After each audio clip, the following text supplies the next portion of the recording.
This is the disclaimer for Wildlife Control Consultant and Pest Geek Podcast for the Living the Wildlife podcast.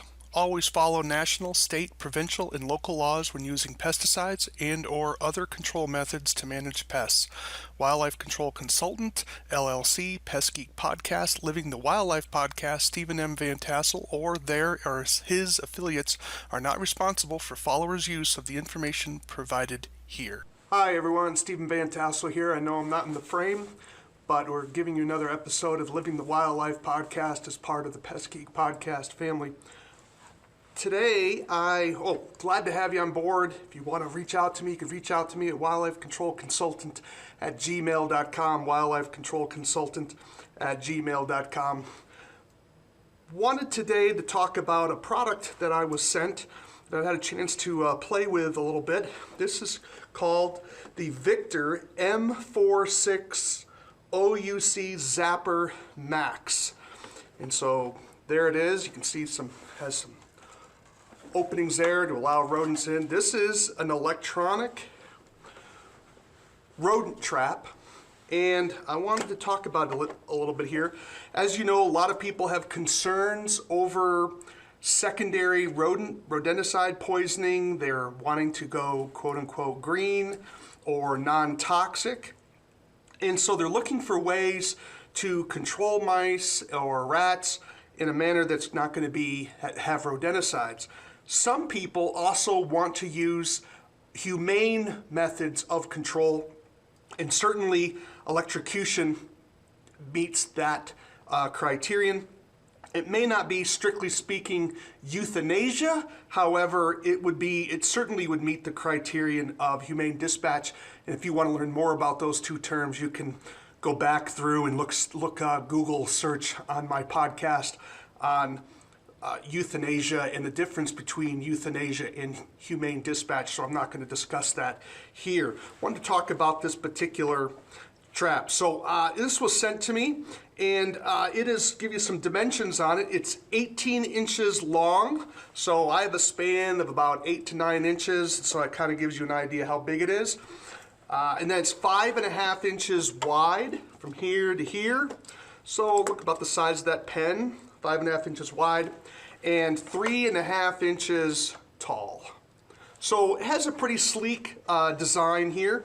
Has a little sort of plastic see-through lid so you can look for things inside of it, although I don't find this particularly helpful in terms of what we need it for, but I think is to kind of give a little bit of light inside for maybe rodents to look into.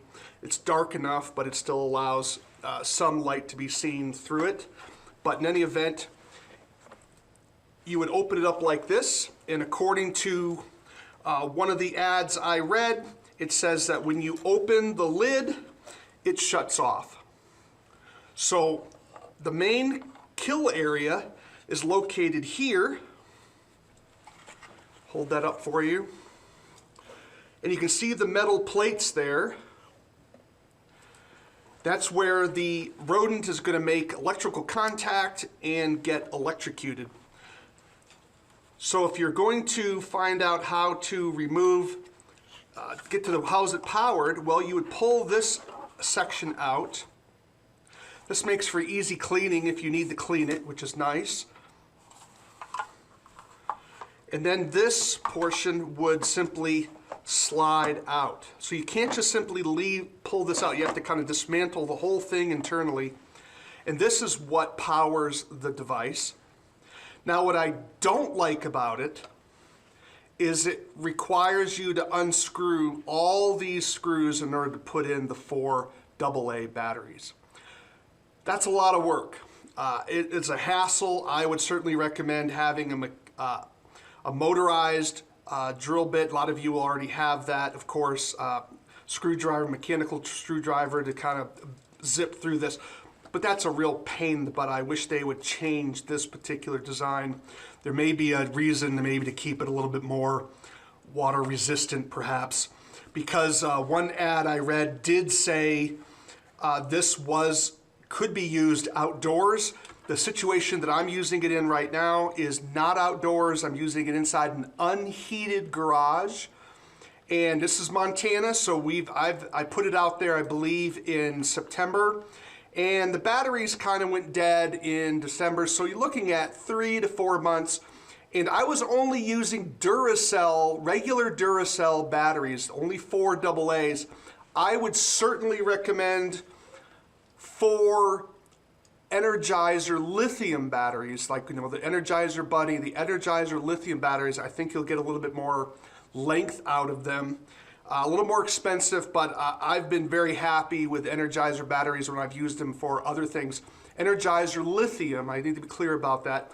But if you're looking at if cost is an issue, certainly Duracell batteries will work. And I got about 3 months out of that in cold conditions. I think you might get more out of warmer conditions, but it's a real hassle to get to take this out. But understand you have 4 AA batteries here, and you would turn it on, and you're kind of good to go. It's going to power all this up. Now, you may say, well, how do you know if you caught anything? Well, that's kind of neat in the sense that it will blink.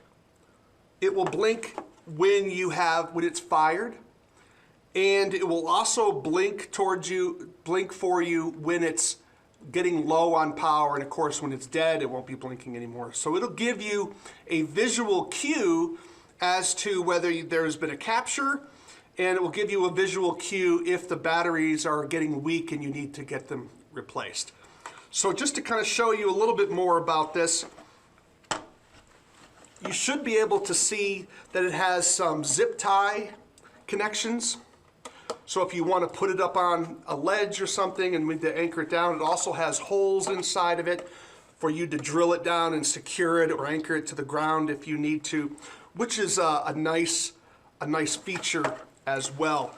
And otherwise, it's kind of simple to use. Let me put this back together again. And you say, well, can you bait it? Certainly you can bait it.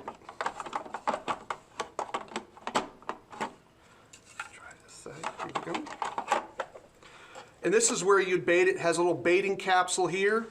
And this is where the odor would come in. Make sure you can see that. Notice the holes there. And so you would just simply pop open this little device here. I found it a little difficult to open up, but there you go. And there you put your bait in. I was just using plain peanut butter. Snap it together and drop it into place, and then you can secure it like this. And if you need to, you can certainly lock it, which is a nice feature as well. And it's hard for, it has certain safety features that make it harder. I think the rodent has to get in a little bit farther inside here before it can get electrocuted. Otherwise, if kids are sticking their fingers in here, I don't think that's going to quite work, but don't hold me to that. It's a bit pricey. It costs about $140. I think you might be able to get some bulk discounts with it. Again, this is the Victor M460UC Zapper Max, and I was able to get a successful kill with it. I killed a deer mouse, a Paramiscus mouse with it. I don't know whether it was white-footed or deer mouse. We have both in this particular area, but it was in an unheated garage that has a lot of food inside of it, and I was able to get one several months ago, and to show you the backside of it here. But it's pretty durable. Do I think it could be put outdoors? I think so. I think you certainly want to put it in an area where you don't have any flooding issues. And I would want you to probably protect it against heavy rainfall. And so I think if you're in an area where it's going to be protected from rain and snow, I think it can go outside. But I wouldn't say it's outdoors in the sense you could put it in the middle of the yard where it could be subject to wind blowing water in. I think that would be a problem. If you can protect it from moisture, I think it can go outdoors if you wanted to use it that way. And of course, it has the ability to anchor it down as well. And certainly it can be used inside of a home, but it provides you a green opportunity and a humane way to control rodents. Another thing that I don't like about it is it doesn't have, it will kill multiple animals, but you still have to go in and remove the carcasses. I was hoping it had some sort of a scooping mechanism that would remove the body and allow it to sort of reset so it has a clean opening again. It doesn't quite have that, but you know, man, I'm always looking for something that'll take things to the next level. But nevertheless, pretty neat product. I'm kind of happy with it. It was shipped to me to kind of check out. So I want to give kudos to Woodstream and Mike Goldstein for sending me this. He didn't pay me to advertise it. I said I wanted to do it. He just sent me a version of it, and I appreciate that. And wanted to give you a little insight on it. Maybe this is something you might want to add to your particular business, especially for those clients that are looking for humane and non-toxic methods of controlling rodents that's going to be out of view, that they don't have to see a body. And this is certainly something that we can consider as we're trying to provide a less toxic way of controlling commensal rodents in our world. I'm Stephen Vantassel. You've been listening to Living the Wildlife as part of the Pest podcast family. Do take a few moments to subscribe to our channel. Definitely tell me how I'm doing. You can reach out to me at wildlifecontrolconsultant@gmail.com, wildlifecontrolconsultant@gmail.com. Would love to hear from you. And of course, if you have comments, criticisms, definitely drop them along. Do join us on Facebook. We have the Pest Geek Podcast family there, and we post things from time to time and share in the conversation.